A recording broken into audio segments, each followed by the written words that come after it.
We're just human organisms, animals, trying to get through all of this. I don't see myself as like continuing to try to keep being a CMO and then a CMO at a bigger company and then a bigger company and a bigger company. That does not motivate me. I'm basically ready, just chilling and focusing on work and enjoying being alive. Cześć, tu Karolina. Cześć, tu Ewa, czyli dziewczyny z waszego ulubionego podcastu Ciąg Dalszy Nastąpi. Dzisiejszy odcinek będzie jednym z tych nietypowych, czyli nagramy go po angielsku, bo naszym gościem jest Abby Hehemann, Amerykanka w Polsce, dyrektorka marketingu z bardzo ciekawą historią różnych zmian, więc o nich dzisiaj porozmawiamy. And we'll switch to English. Cheeky. Hi, Abby. Hey. How you doing? Doing good this morning. It's a beautiful sunny day in Poznan. Thank you. Thank you for being here with us, and thank you for agreeing to talk to us about your experiences and your career changes. For sure. It's a perfect start to my day, just talking to y'all and, having a fun chat. Yeah. Yeah, we'll add that Abby is somewhat connected to Will Hehemann, who we talked to in one of our previous episodes. They're married. You can tell, I guess, by the last name. But today we're going to hear her side of the story of moving from the US to Poland and also building a career here, because I think it's particularly interesting in terms of the American dream versus the Polish dream and how that turned out for y'all, right? Yeah, totally. I had no other dreams, really. I didn't know I was 23 when we moved to Poland. I was out of university and was just on an adventure with my relatively new boyfriend, and just thought, Really? okay, yeah, and had no work experience, no professional experience. And that's very not me. I'm a very type A, planned, responsible person. But when I got with this boy, I just completely was like, let's go and have fun. Wow. And so that's all Will, actually, like that crazy kind of move. Yeah, I didn't even know it was possible to live outside of my home state of Arkansas. No one in my family moved within the borders of our state, let alone the country. So I didn't even know to have that as an option for life before. So Will is taking that little crazy adventurer out of you. Totally, yeah. It's so amazing how meeting one person can actually completely change the trajectory of your life. It's so wild how dramatic the before and after can be just by randomly meeting one human being. It's wild. And then it brought me here and just absolutely loved it. So in love with living and working in Poland. And yeah, the career part has been a huge part because you got to work to live. Unfortunately, but a cool part of the chapter too. Okay, so like the first random question is, who did you want to be as a kid when you grew up? Did you have like plans? Obviously, you didn't dream of moving to Poland, I guess. Yeah, I didn't. I always thought I'd do something with animals. I was always more comfortable growing up with animals than I was with people. I played with baby dolls or anything. I always had animals by my side. And so I always thought I would do something like that as a child. But then as I just, continued through my childhood and teenage years, that kind of fell to the side and my practical, responsible thing came through. And I think it just seemed easy to, kind of follow the crowd and just kind of do this typical like business management study in college and these other things. And looking back now, much older, I really wish I had honored some of the things that as a young person felt true and natural to me instead of doing what I thought looked more normal. And I don't know what working with animals means. Being a farmer, like a vet, in Arkansas, you could do it. So I do wish I had stayed more like connected with myself and what makes me good inside versus just kind of randomly falling into something. And that's just something I think it just takes age and experience to knowledge and recognize. Yeah, it's actually, it's a pretty, I think it's pretty common actually what you're describing. And I guess there's still time to reconnect with some of that.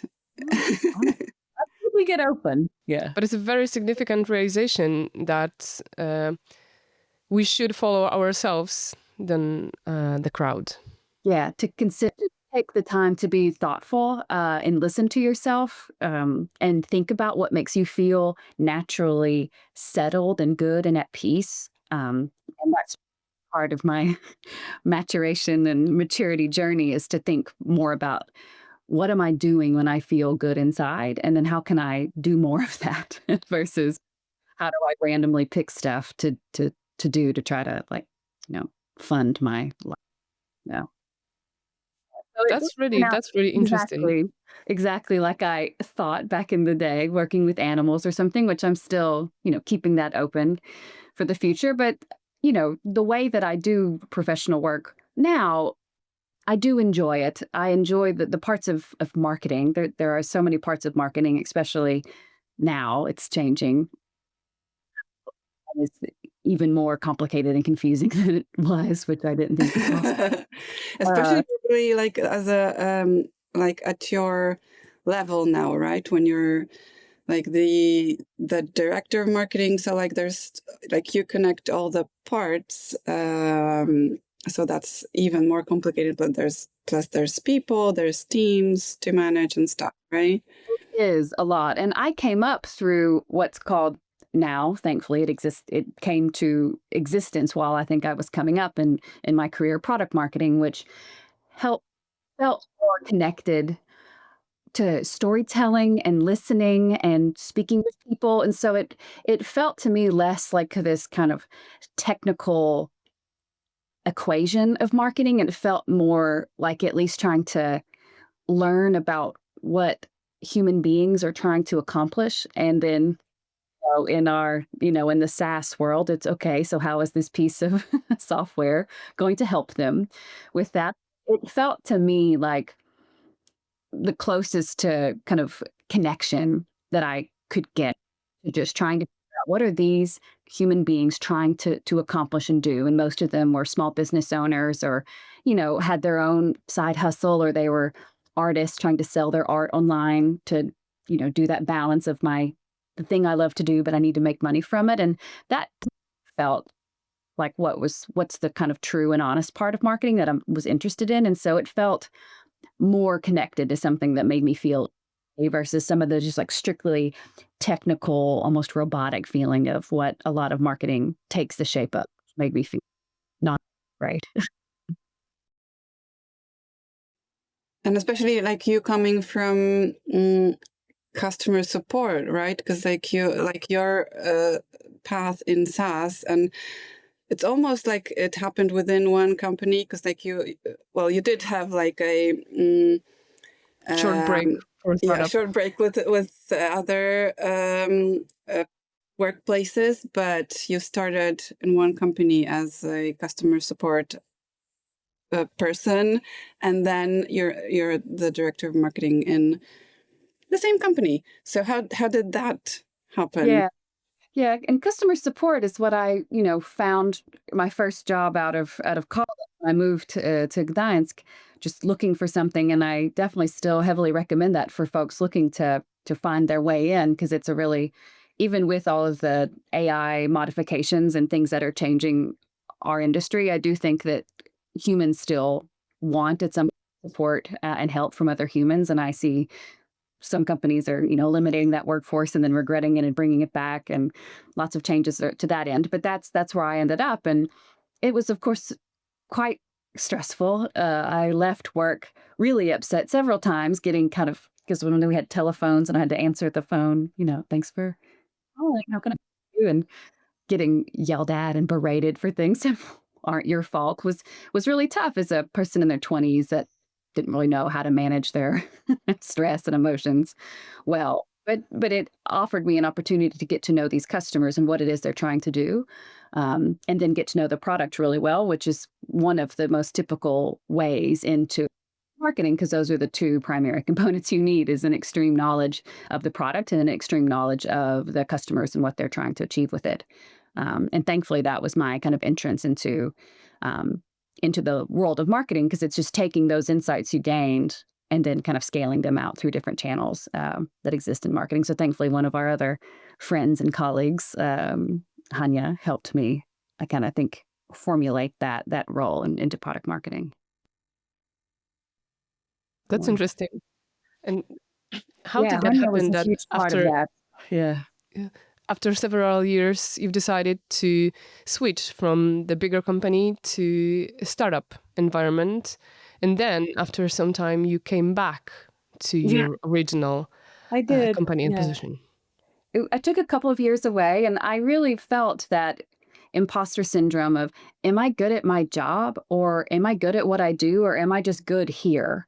Am I just good doing, because I know this, I know how to navigate this and these people really well. And so I had a lot of internal struggles with, I don't feel confident about myself. I don't feel good about what I'm doing. I don't know if I'm good or not. And I feel now that came from a lot of needing external validation, which now, again, after that step, I see that also didn't fill my cup, right? I went out and I did it, and I succeeded, and I had a great run at this startup and really successful, and my projects all went exactly as I could have hoped. I got to create a new category in this industry, which is really rare and not something that works, but thankfully did. But I still felt empty. I still felt, after that success there, I was like, why don't I feel better? Why don't I feel confident? Because I was just seeking it externally. And no matter how much people told me, yeah, you're doing good. Yeah, it's good, I still felt like a fraud and like an imposter. Um, and so that was a big learning, was that you're not going to get it from outside. Yeah, so like lack of, we can tell that would you say that the lack of your self-confidence pushed you to another role, another company, so we could check if you are really that good? Yeah, it definitely did. And then I did good again, but still felt really bad. And I thought, it's okay, so wrong.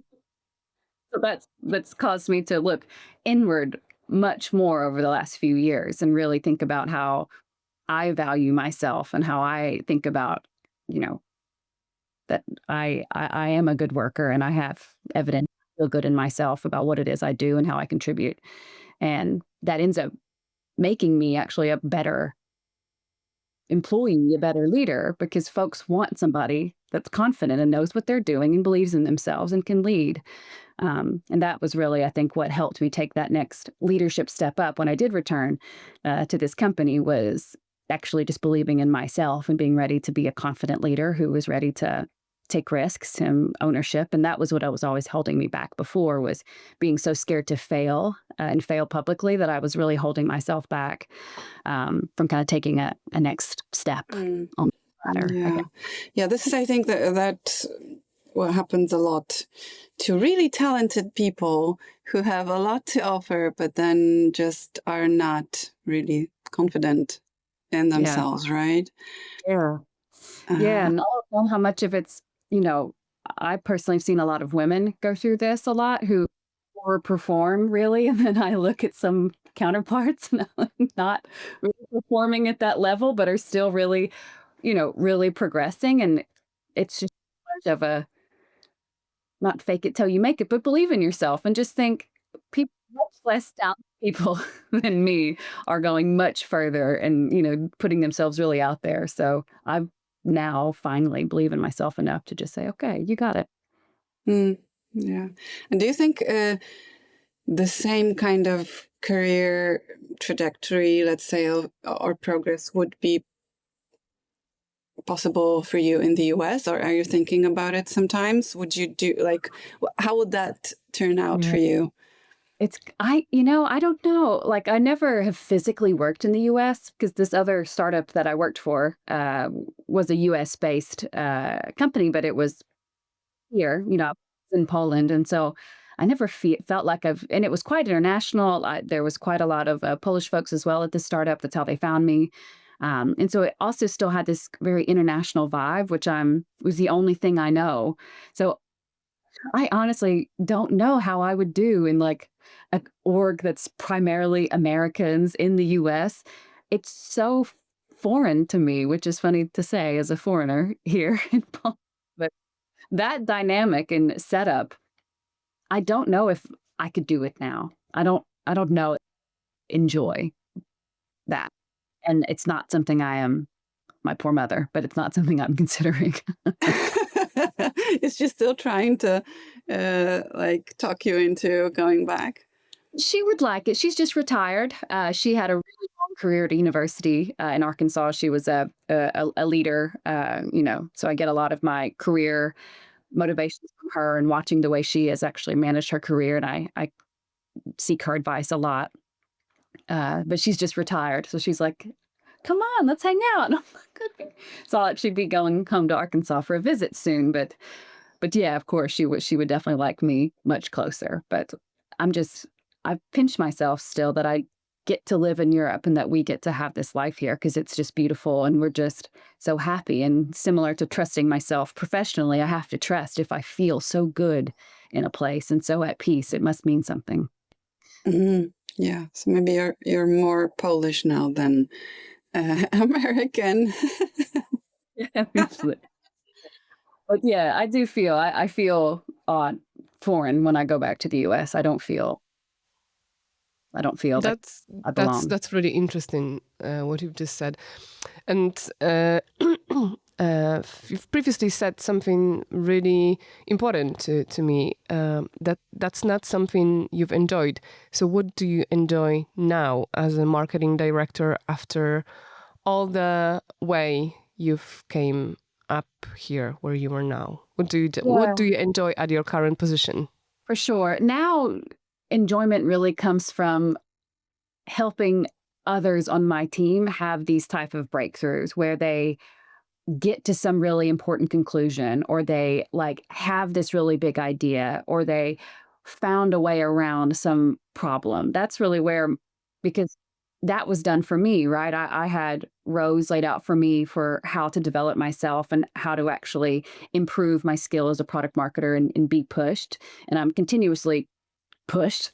I put a lot of pressure on myself to keep improving myself, but I have to remember now to put it back in the same way that it was put into me in the time and investment into this big team. It's an international team. It's an international company. We operate across quite a few markets and languages, and there's a lot of folks. And so that's my current balance, is to not give so much that there's actually nothing left for me. But that is where the enjoyment comes, is when one of these folks that are managing a smaller team or a unit has some breakthrough or some really cool idea, or something really goes well or really resonates. And to see that. So that's the most enjoyable part, is the people and the development side, which makes sense. That's what I liked the most about product marketing, talking to people, helping them achieve what they want to do. And so that is just a continuation of that, I think, in a slightly different form in marketing leadership. It's certainly not for me, the enjoyment doesn't come from the technical side of navigating like the SEO. Navigating SEO always for me was like a nightmare and made me want to scream. Just like eliminate my Eliminate existence. SEO. That's the yeah. I think eliminate that, because it just felt like a rigged game. It felt not like marketing at all, just a rigged game to manipulate Google, and that just felt to me not fun. And now it's even more complex than ever. I mean, slightly cool that there is less of a monopoly on the way folks will search and discover things online with the rise of the LLMs and the different ways people. But it is quite complicated, and it's the wild west of the unknowns, because everybody thought they knew how to manipulate Google or work with Google. And now it's changing, and it's constant. And that's just the example of what I don't enjoy, but I enjoy working with people who do enjoy that. And I can give them the resources and space they need to go figure that out, please, because that makes me want to shut down. So, so what I'm hearing is that what brings you fulfillment and satisfaction at work is a purpose, and that purpose is not necessarily building a business. And if your bosses are listening to it, I'm very sorry for saying that. But the purpose is to help people. You did that at the beginning of your career as a customer support specialist, and you do it now. That's right. And, I develop people for the benefit of the business, right? I enjoyed working at this startup with this founder that had a vision in higher ed. And, I wanted to help him and help, the others at the organization to get what they need from the market insights and other things that I can bring to the table to develop the business. I highly doubt I will ever become any type of like entrepreneur. That's not really what drives me, most likely, but it is like figuring out the like psychology and different aspects of individual humans that are making various decisions in their lives. And work is a big part of our lives, to figure out how that motivates them, whether they're a customer, figure out their motivations, or an employee that you're trying to figure out what their motivations are to help them develop. And then the net result is ideally a better outcome for your employee, for the, person you're working with, and also the business if somebody's improving. So that's what motivates me to try to encourage the team to keep developing, because it's just good for yourself. The worst thing you can do is just stagnate and just stop being interested in what you're doing and stop developing yourself. Just exit that experience, because it's just a waste of time for you. And then as a marketing leader, I can't really have that happen for the business either. And so that's what motivates me, is that there's, a dual purpose to good outcomes for yourself. And then if we want this paycheck, we're going to need it for the business. Yeah, so it's nice like that your like personal motivations are also like, that's what it's about, right? When you're good at what you're doing and then you also enjoy it and you feel like you do something important, then it ultimately benefits the business. That's what like ideally work should be, right? Yeah. Yeah. Yeah. Mm-hmm. Exactly. So that's how I think about it for myself. If I could snap my fingers, I'd be, living in the mountains, hiking, 8 hours a day and looking at trees and birds and, somehow having this amazing bank account. But that's not my reality. So I'm more than happy. This is an excellent career that I'm in. I'm so grateful to be in the position I'm in. I'm safe. I am protected. I am motivated and developed. I have nothing to complain about. And so it's quite a good privilege to get to spend this time developing the folks around me, myself, and then providing software for small businesses that are also trying to just simply do what they do to get through. It's something you can, I can sleep. knowing- Yeah. No, that's a perfect conclusion, right? You can sleep, and then that's really important. Good sleep is important, really. And that's a conclusion that actually appears in several of our conversations. That the purpose of our work, doesn't have to lie in the front line, like running operations. It could be in our background when we want to support people who are running the operations. So I think that's the really important thing for all of us to remember, that the purpose doesn't have to lie on the front line. Totally. Yeah, I love that. I mean, we're just human organisms, animals, trying to get through all of this, and it's pretty unnatural. And all of this time on the computer and quite separated, it's quite unnatural to our like human natural bodies. And so it makes sense that we need support. And there's a lot of stuff that goes on in the background to make it so people can perform well in these kind of unnatural conditions. Mm-hmm. Yeah.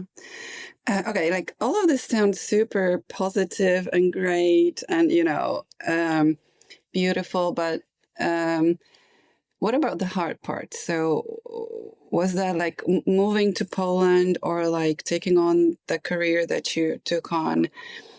What were like the difficult parts like that you had to like go through? Yeah, and moving to Poland was like this honeymoon period, really. I didn't know anything about work or stress or, adult responsibilities. I was just like, yeah, just completely chilling. And then I had this job where I got yelled at sometimes on the phone, but I was like, oh, whatever. I didn't really know what was coming.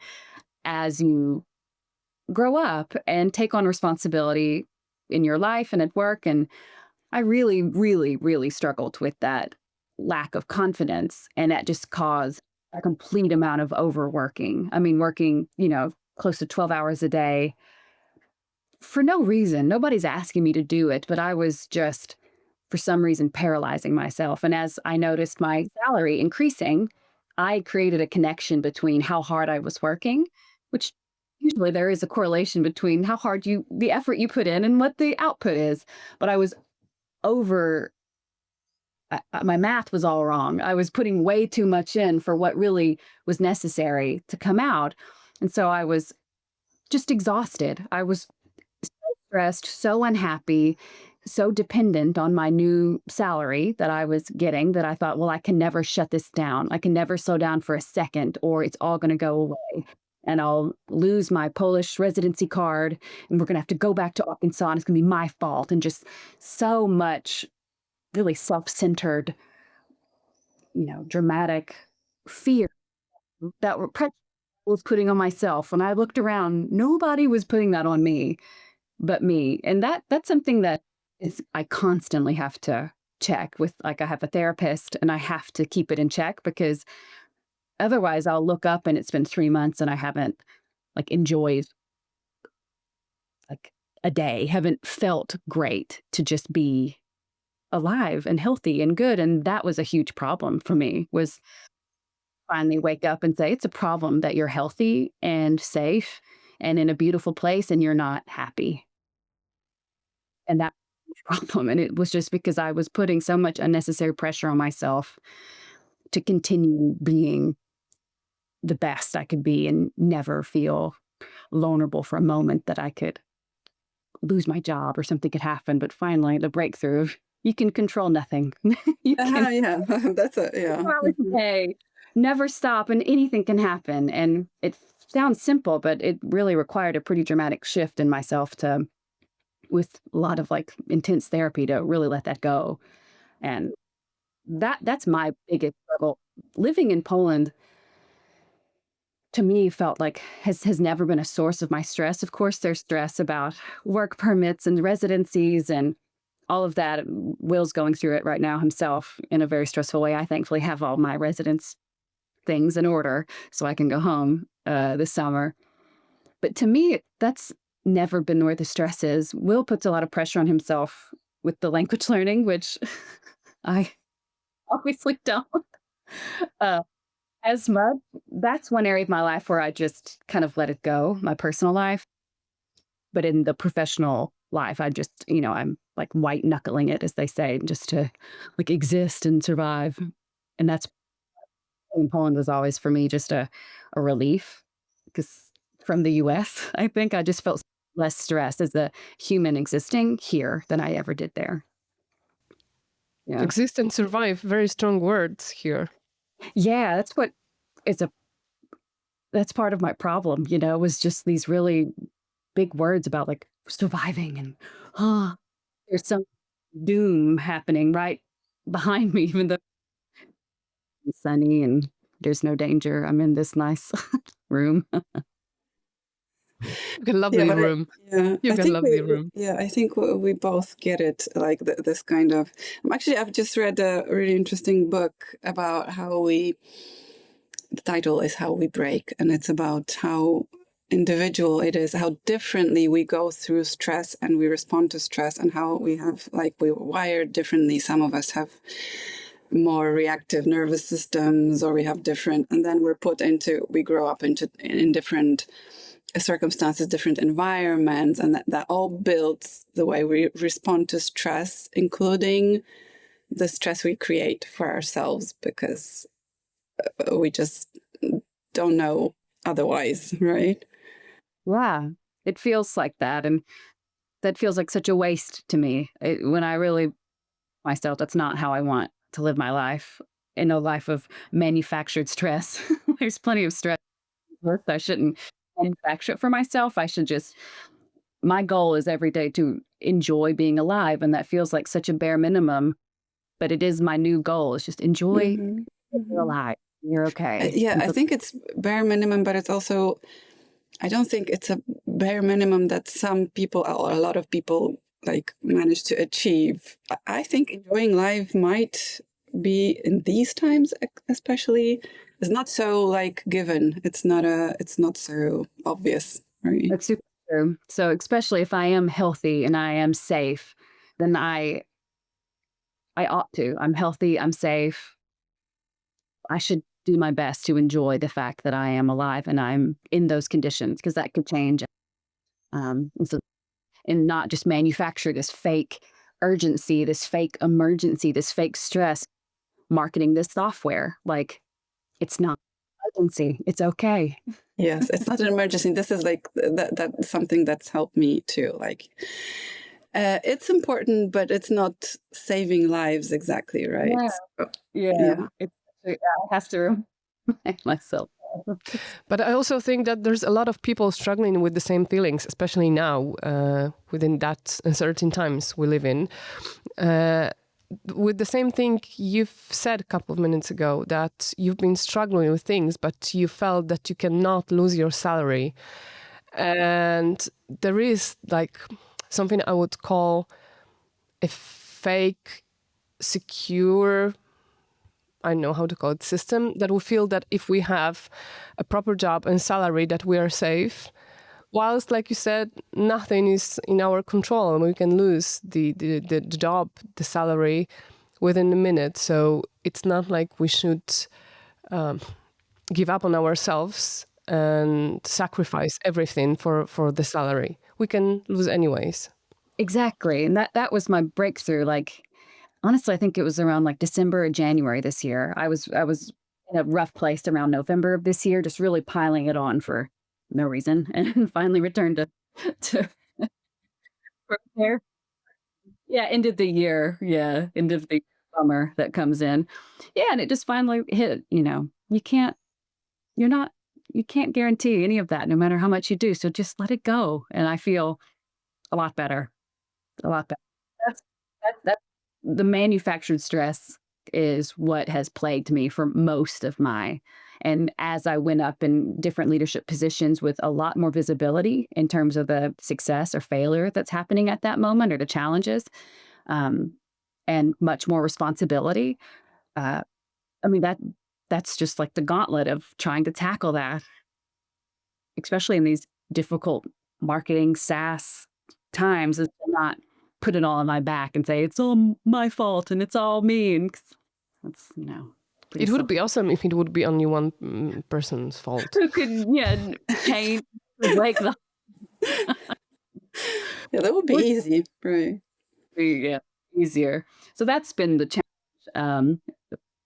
Living in Europe is what I feel kept me more balanced. And I don't live near family. I don't. I love my family and I have contact and communication with them. But Will and I live a very peaceful life here together. We don't have extended family. We've got a few friends. We've got our little dog. And life is exactly what we make it and want it to be. Really cool. Yeah. So you mentioned therapy. You mentioned living in Europe. So like I'm trying to list the things that help you overcome these challenges. What is there anything else that you're that helps you stay sane and not and stop manufacturing that stress that you took? Sure. Yeah. It's some amount of physical movement is also what's. I'm not a big Will runs half marathons, and he's so disciplined with running and language learning, which is amazing. And I am the opposite of the discipline intensity.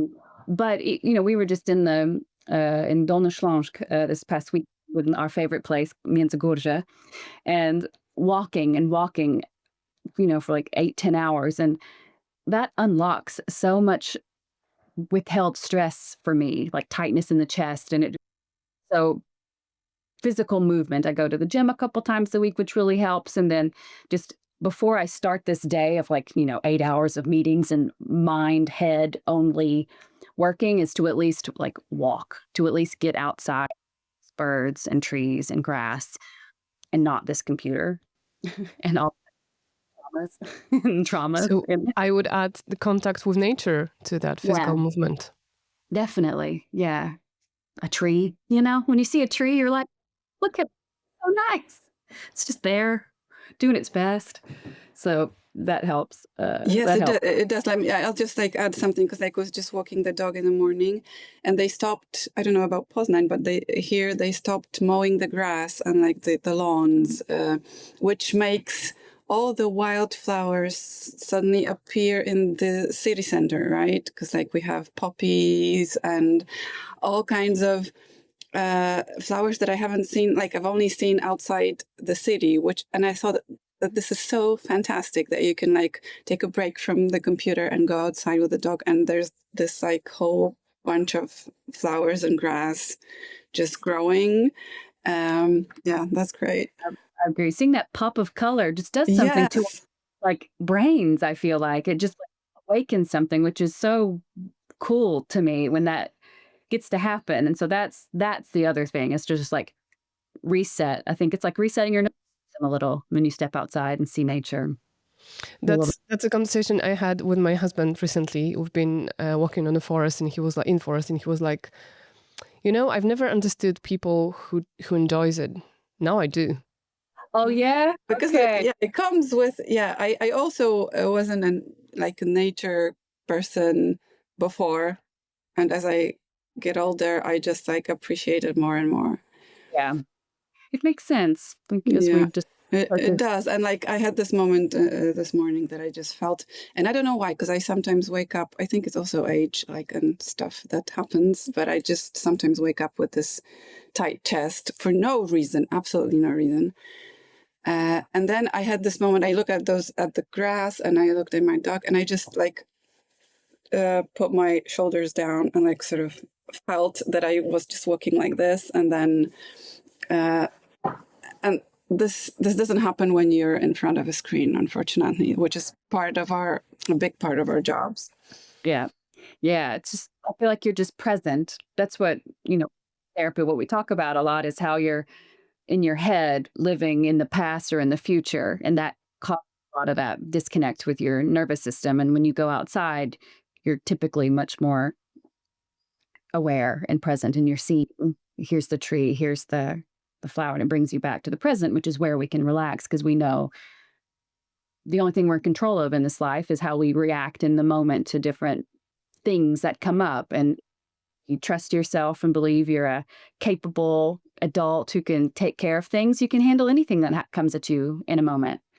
And that's such a relief that's why your nervous system can calm down. But when you're thinking in the future of all these things that you anticipate, of course you end up. So it's, going back to the basics, what makes us feel better, comfortable. I hate to say it, girls, but we are turning into our parents. Well, yeah, I guess I think I'm already I've come to terms with that realization.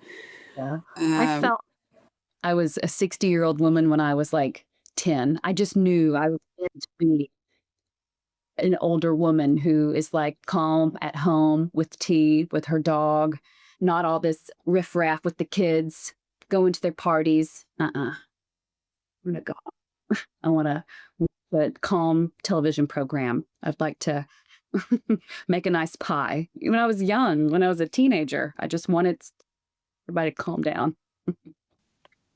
So you've always been a granny at your heart. Totally. I never felt like a kid. I always felt like an older woman. I never sat at the kids' table. I sat with the adults. Okay, we're going to be calm. We're going to be serious. The curious case of Abby Button. Yeah, not a normal child. Oh, well.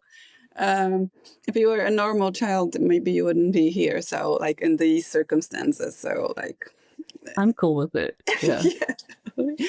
Okay, but like since we're talking about 60, the being in your 60s, or like the thinking about the future, what do you think is the future? Like what are your plans? Are you planning to stay here, move somewhere else? Like what's the plan? Is there any plan? There's not any rough, super hard plans, except that hopefully he has one more year of school here in Poznan to get a master's degree. I think y'all talked about it, of course. Yes, we But did. yeah, so he's got a year of that. So I think next May, around this time next year, I think is when he'll be finished. And that would signify what could be the next move. Want to stay in Poznan, like to Gdańsk, maybe go somewhere else. I mean, pretty much we usually go to Spain in the summer for a holiday. And almost every time when we come back from that trip, I'm like, we got to move to Spain, dude. We got to like, everybody does it after I don't vacation. blame you. Like, Yeah. that's the place. But then we settle back in, of course, in our home of Poland and, love it here. So I don't know. So I'm basically ready, just chilling and focusing on work and enjoying being alive for the next year when he finishes school. And then we'll see. I think I'm assuming we're going to know what's next, around probably the new year or so. I Okay. bet we'll Yeah. start getting ready to start deciding, because Yeah. we've been here for about a year and a half, and I spent the first 9 to 10 months living here being stubborn about it and not fully leaning into enjoying being in Poznan. I was really stubborn about leaving Gdańsk, and happy for him, of course, to go on this adventure with his school. I'm really proud of him, but not leaning into enjoying the experience of a new city in Poznan and just missing Gdańsk and being kind of negative about it. And so I believe I kind of had a negative experience and wasn't really enjoying my time here because I had such a negative mindset. And once I that like 6 months ago or so, I've really finally been enjoying this city and what it has to offer. And so I'm looking forward to another few months of just enjoying being here. And also I'm really happy for Will. This is a big accomplishment, him getting this master's degree in Polish. Like, it's In wild. Polish, this is amazing. It's bananas. Like, but he can do this. The way I approach language is I speak Polish with folks who did not consent to having to talk to me. Like my friends and colleagues, I feel like, okay, they've consented to like a relationship with me, and we're going to need to like work this out in English. But in public, these people did not consent to my existence here, so I will speak Polish with them. Okay. I must, and it gets and it's fine, but nowhere like Will, because all my time and development has been professional. Like that's where I spend it's on like my professional development. But with Will, this is his passion, is language learning, and he learns Polish, teaches English, and he learns Ukrainian. So yeah, so I'm happy for him in this transition, and we'll see what's next. That's a good plan. Having being open, right, to what comes next. We're lucky like that too. I mean, we have very little overhead. We don't own anything. We own ourselves, which is great. A few books, full dog we've got, and that's it. So we're quite mobile and flexible. I remotely, which is very cool and opens up a lot of opportunities as well. So I'm telling you. So knowing that you have a lot of that freedom, do you know what's next for you career-wise? I'm not sure. I suspect that I want to honor my own like advice or what it is I know, which is, what about this job and what I'm doing makes me feel the best inside when I'm doing it. And I want to figure out more of what that means for me. I think it means a lot of, again, understanding humans and their motivations. And I think I see so much of a success or failure of an initiative or a person at an organization is your ability to navigate the political constraints of an organization, and also the motivations and motivations of like the executives or C-suite folks that you're dealing with to get your budget, to get your initiatives. And that's where I see so much like probably avoidable failure happen at kind of level, is your inability to like translate and communicate and navigate the kind of C-level executive like architecture. And that's where I'm more interested in digging in more about like the psychology side of leadership and actually what motivates people and get folks through. So I don't really know what that looks like yet and what exactly means, but I know that that's what I'm interested in and something I see. I don't see myself as like continuing to try to keep being a CMO and then a CMO at a bigger company and then a bigger company and a bigger company. That does not motivate me. It is not something I will go at. I'd rather now dig back into something that I'm really interested in. And I just see how much humans we get in our way with the way that we think and the way that we act. And I see that when working and speaking with, founders at different companies as well, not just this current one. And that is where I'd like to use in my product marketing leadership, interest in humans, is to kind of help me figure out what that looks like in terms of, and I'm not sure yet, obviously, but start bigger and bigger CMO level job does not make people great. But So you think you will go back to your background, to where your purpose lies, to probably the closer. people? Yeah, I think closer to that, closer to these, like, how do you learn about people's motivations and how do you translate that into decisions and actions that you take as an organization to those objectives, whatever they are. And typically where I've always sat was in marketing and helping folks achieve their, revenue and business growth objections. But that was what was interesting when I worked for this higher ed startup, because it was very mission driven. You're not going to make a lot of money typically in higher education. And I mean, obviously it's a business and, there is growth there, but it is interesting when there's a mission behind it. And like by helping this organization achieve its objective, there's a lot of net benefit and gain for the world. And that's also something that drives most of us and helps us as a purpose, feeling like, like what y'all are working on, right? Is putting something out there that is helping others. And I think that is what's so important to find, is that sense of purpose. And that's the perfect summary. Conclusion. Yes, because it's a perfect conclusion to this conversation. Just like I wanted just to ask like one last question. Are you considering going to the US at any point in the future? Is that like an open thing you talk about with Will, or like what's the deal?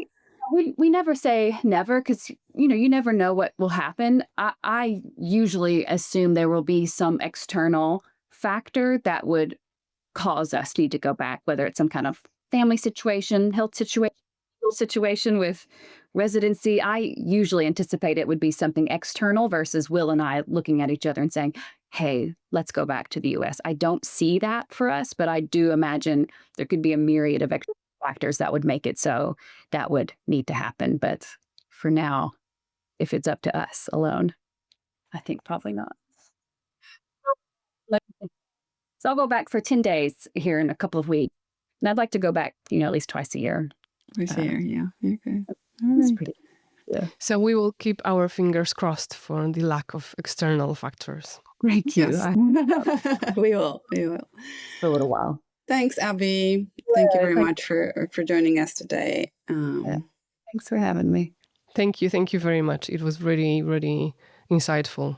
And I'm sure a lot of folks will find plenty of inspiration in that conversation of ours. Well, nice. Thanks for having me. Dziękujemy za wysłuchanie lub obejrzenie dzisiejszego odcinka. A jeśli Wam się podobało, nie zapomnijcie zasubskrybować na kanał i zaobserwować nas na Instagramie i pozostałych mediach społecznościowych. Dziękujemy i zapraszamy. Ciąg dalszy nastąpi. Pięknie!